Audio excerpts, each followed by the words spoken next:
I was beginning graduate school online in August 2020. I'm not getting to meet my classmates. It's been quarantined for so long. I went to the Humane Society and I called my mom and I was like, okay, I'm gonna get a dog.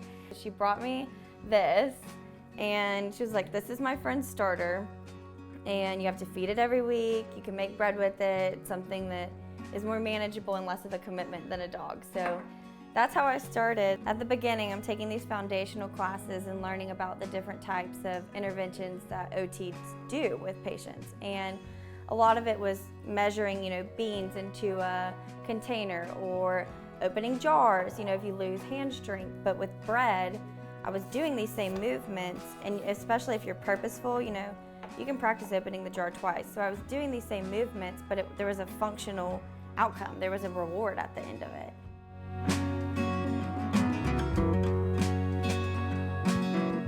He said, I would love to see how this would help our students coming back from being online to in person and see how this affects their well-being. It takes 2 hours to learn it, so if we could teach other occupational therapists this foundational, this is how you make bread, then you can use it in so many different practice settings. It really does require joint integrity, shoulder range of motion, hand range of motion. If you think of someone who had a stroke, they need to incorporate their infected limb. And so this is a great way if my left limb, was the affected limb, then it's a great way to start incorporating that back. Think of kids with autism, I've seen this to be helpful.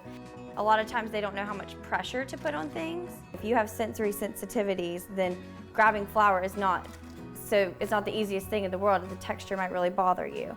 So it's a great way to just start incorporating that, especially once they taste the loaf, then they're like, oh, it's not that scary.